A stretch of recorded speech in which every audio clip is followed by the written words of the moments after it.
حلم اور علم کا چولی دامن کا ساتھ ہے۔ صحابہ کرام اور تابعین اپنے تلامذہ کو تلقین کیا کرتے کہ علم سے پہلے حلم سیکھا کرو۔ حلم سے ایک خاص مزاج بنتا ہے، ایک طبیعت کا، سیرت کا ایک خاص رخ تشکیل پاتا ہے، اور وہ اس قابل ہوتا ہے کہ علم کو علم صحیح رکھے، ورنہ حلم نصیب نہ ہو، اور حلم تزکیہ سے آتا ہے، اگر وہ نصیب نہ ہو تو علم طغیان کا باعث بن جاتا ہے۔ تو فرماتے کہ علم سے پہلے حلم سیکھو۔ اور امام بخاری روایت کر رہے ہیں عبداللہ ابن عباس رضی اللہ تعالیٰ عنہ کی، فرماتے ہیں کونوا ربانیین، اے علماء فقہاء، کہ صاحب علم فقیہ بنو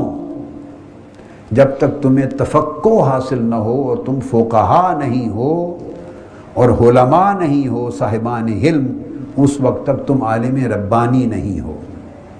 اور پھر اس کا معنی بیان کیا، وَيُقال، یہ بھی کہا جاتا ہے الربانی الذی یربی الناس بصغار العلم قبل کبارہ، کہ فقیہ اور ربانی عالم وہ ہے کہ جسے یہ معلوم ہو کہ میرے مخاطب کون ہیں، جسے اس بات کی سمجھ ہو کہ میں جو بات کہہ رہا ہوں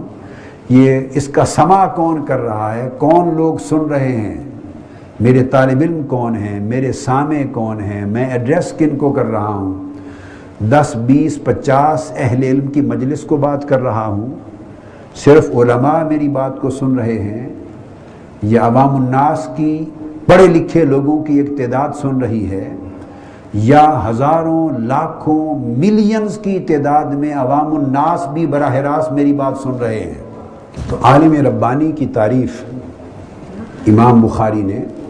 پھر یہ بھی کی ہے حضرت عبداللہ ابن عباس رضی اللہ تعالیٰ عنہ کے قول کے تحت، کہ صحیح معنی میں عالم ربانی وہ ہے کہ جو اس چیز کا فہم اور معرفت رکھتا ہو کہ جو بات میں کہہ رہا ہوں اسے معلوم ہو کہ میرے مخاطب کون ہیں،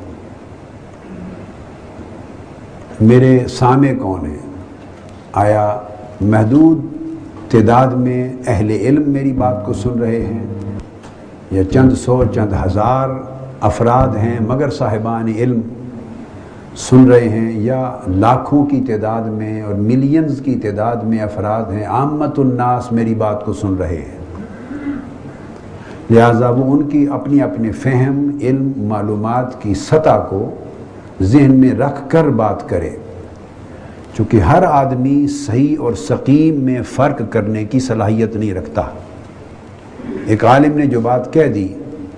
اگر تو سننے والا بھی عالم ہے تو وہ عالم کی بات میں بھی درست اور نادرست کا فرق کر لے گا، صحیح اور سقیم کا امتیاز کر لے گا کہ کیا صحیح کہا ہے اور کیا غلط ہے، جو دلیل اس نے دی ہے وہ قوی ہے یا ضعیف ہے، چونکہ وہ خود صاحب مطالعہ ہے، وہ کتابوں کو کھنگال سکتا ہے، وہ صاحب فہم ہے، لہٰذا وہ امتیاز کر سکتا ہے اور فتنہ میں مبتلا نہیں ہوگا۔ اور جب ہزاروں لاکھوں عامت الناس سن رہے ہیں، ان کو صلاحیت ہی نہیں ہے، انہوں نے جو بات ایک عالم کے نام سے سنی جس کو عالم کہا جاتا ہے، اس نے اس پر اعتماد کر لیا۔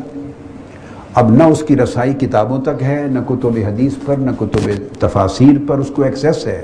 جو سنا اس کو مان لیا، اور جب مان لیا اور وہ چیز اگر غلط ہے، اس سے فتنہ پیدا ہوا اس کے عقیدے میں اور وہ گمراہ ہو گیا، تو لاکھوں لوگوں کی گمراہی کا وبال اس ایک شخص پہ پڑ گیا۔ اس لیے عالم ربانی کی یہ تعریف ہے کہ وہ یہ پہچان کے بات کرے کہ میرا سامع کون ہے، اور اس کے فہم، اس کی عقل، اس کا علم، اور اس کی جو قبول اور عدم قبول کی جو صلاحیت ہے، اور صحیح اور غلط میں امتیاز کرنے کی جو صلاحیت ہے، اس کو سامنے رکھ کر خطاب کرے اور بات کرے اور ان سے کلام کرے۔ اگر ایک بات ٹی وی جیسے میڈیا پر کر دی، اخبار میں کر دی، یا ہزاروں لاکھوں کے مجمع عام میں کر دی، اور ٹی وی ایک ایسا میڈیا ہے کہ کروڑوں لوگ سنتے ہیں، وہ لوگ بھی سنتے ہیں جو دین کو چاہنے والے ہیں، اور وہ بھی سنتے ہیں جو دین سے متنفر ہیں، بیزار ہیں، جن کی طبیعتوں میں دین سے گریز ہے، اور جو آلریڈی دین کے اوپر تان تشنیع کرنے اور دین کے اوپر زبان درازی کرنے کے مواقع تلاش کرتے رہتے ہیں، وہ بھی سنتے ہیں۔ تو اگر انہوں نے کوئی ایسی فتنہ پرور غلط بات سن لی اور اس کا امتیاز کرنے کی بھی صلاحیت نہ تھی، تو انہوں نے تو اسی بات کو پکڑ کر پورے دین کے لیے ایک فتنہ بنانے کا موقع مل گیا۔ لہٰذا اس چیز کا امتیاز کیا جائے۔ صاحب علم کے لیے بات کی سطح اور ہوتی ہے، عامت الناس کے لیے بات کی سطح اور ہوتی ہے،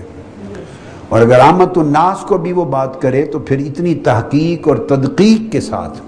اور گہرائی اور گہرائی کے ساتھ کرے کہ ابلاغ کا حق ادا ہو جائے، جس کو قرآن مجید نے البلاغ المبین کہا، کوئی شک کی گنجائش نہ رہے، تاکہ اس کے ذہنوں میں شبہات کی گرد نہ پیدا ہو۔ اور دوسری چیز یہ فرمائی انہوں نے مزید کہ اس لحاظ سے یربی الناس بصغار العلم قبل کبارہ، بڑی علمی اور فنی اور کبار باتوں میں جانے سے پہلے لوگوں کو چھوٹی چھوٹی باتوں کا علم دے۔